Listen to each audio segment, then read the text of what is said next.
Meu tigre ia à frente, como sempre, e eu o seguia, tentando evitar suas pegadas lamacentas e caminhar em terreno mais seco. Para passar o tempo, mencionei a Ren a conversa com Kishan sobre a vida no palácio e disse que ele carregava uma sacola cheia de comida na boca para que eu não morresse de fome. Algumas coisas, porém, não dividi com Ren, especialmente o que Kishan me contara sobre isso, pai. Eu não queria que Ren ficasse pensando nela, mas também sentia que era Kishan quem precisava conversar sobre o assunto com Ren. Em vez disso, tagalarei sobre ter ficado entediada na selva e haver assistido à caçada. De repente, Ren se transformou em homem. Agarrou meus braços e explodiu. Você viu o quê? Confusa, repeti. Vi a caçada. Pensei que você soubesse. Kishan não lhe falou? Rangendo os dentes, ele disse. Não falou. Desviei-me dele e subi em uma série de pedras. Ah, mas não importa, eu estou bem. Consegui voltar. Ren agarrou meu cotovelo e me colocou no chão à sua frente. Kelsey, você está me dizendo que não só assistiu à caçada, mas como também voltou para o acampamento sozinha? Ren estava mais do que furioso. Foi, falei com voz esganiçada. A próxima vez que vir Kishan, eu vou matá-lo. Ele apontou o dedo para o meu rosto. Você poderia ter sido atacada. Não posso nem citar todas as criaturas perigosas que vivem na selva. Você nunca mais vai sair do meu lado. Ele segurou minha mão e me puxou pela trilha. Eu podia sentir a tensão irradiando de seu corpo. Ren, eu não entendo. Você e Kishan não conversaram depois de sua refeição? Não, resmungou ele. Cada um foi para o seu lado. Voltei direto para o acampamento. Kishan ficou perto da comida um pouco mais. Não devo ter sentido seu cheiro por causa da chuva. Kishan ainda deve estar me procurando. Talvez devêssemos voltar. Não, seria bem feito para ele. Ren riu acintuosamente. Sem um cheiro para rastrear, é provável que ele leve dias até descobrir que partimos. Ren, você devia voltar lá e dizer a ele que estamos indo embora. Ele o ajudou na caçada, é o mínimo que podia fazer. Kelsey, nós não vamos voltar. Ele é um tigre adulto e pode tomar conta de si mesmo. Além disso, eu estava me virando bem sem ele. Não estava. Eu vi a caçada, lembra? Ele o ajudou a abater o antílope. Kishan disse que você não caçava havia mais de 300 anos, por isso fomos atrás de você. Ele disse que sabia que precisava da ajuda dele. Ren franziu a testa, mas não disse nada. Parei e coloquei a mão em seu braço. Não é sinal de fraqueza precisar de ajuda às vezes. Ele resmungou, dispensando meu comentário, mas prendeu minha mão em seu braço e recomeçou a andar. Ren, o que exatamente aconteceu com você há 300 anos? Ainda carrancudo, ele não respondeu. Eu o cutuquei com o cotovelo e sorri, encorajando-o. A carranca lentamente desapareceu de seu lindo rosto e a atenção foi deixando seus ombros. Ele suspirou, correu a mão pelos cabelos e explicou. É muito mais fácil para um tigre negro caçar do que para um tigre branco. Eu não me misturo à vegetação da selva. Quando eu ficava com muita fome e frustrado com a dificuldade de caçar animais selvagens, às vezes me aventurava em um vilarejo e roubava uma cabra ou uma ovelha.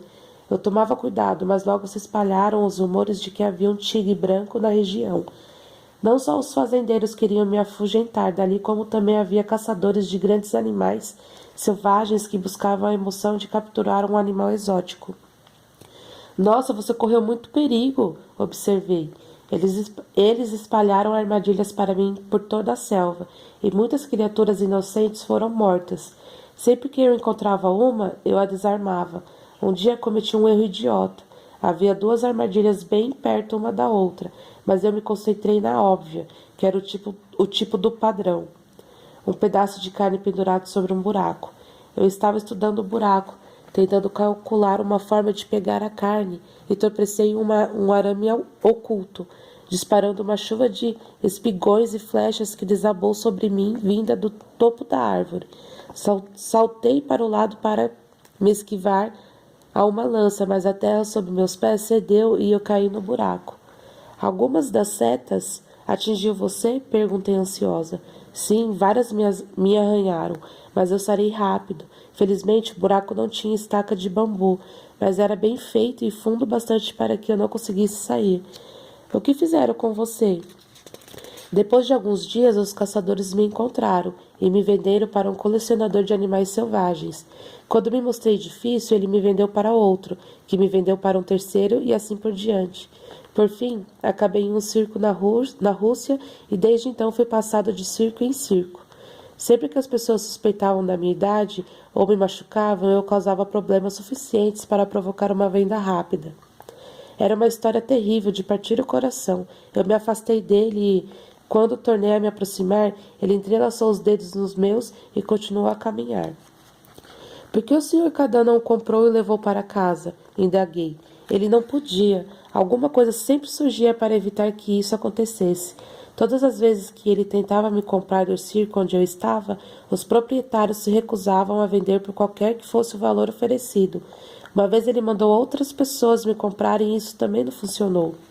O Sr. Cadã chegou a contratar gente para me roubar, mas os homens foram capturados. A maldição era quem dava as cartas, não nós. Quanto mais ele tentava interferir, pior ficava a minha situação. Acabamos descobrindo que o Sr. Cadã podia pôr no meu caminho compradores em potencial com interesse genuíno. Ele conseguiu induzir pessoas boas a me comprar, mas somente se não tivesse a intenção de ele mesmo ficar comigo. Eu ouvia atenta a cada palavra de sua história. Eu encorajava a continuar, balançando a cabeça. O Sr. Cadã cuidava para que eu me mudasse com frequência suficiente, de modo que as pessoas não percebessem a minha idade. Prosseguiu. Ele me visitava de tempos em tempos para que eu soubesse como entrar em contato com ele, mas não havia nada que pudesse de fato fazer.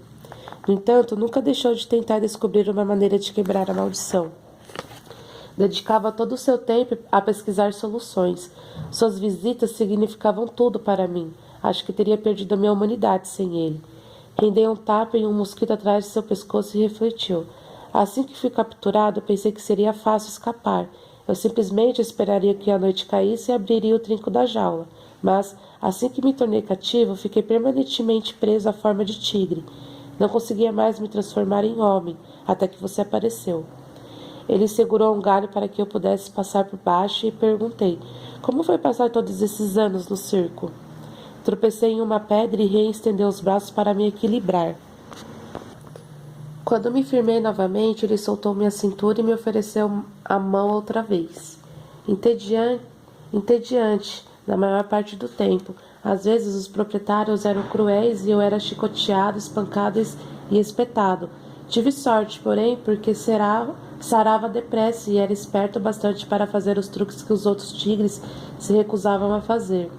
Um tigre, naturalmente, não quer saltar por uma argola em chamas ou ter a cabeça de um homem em sua boca.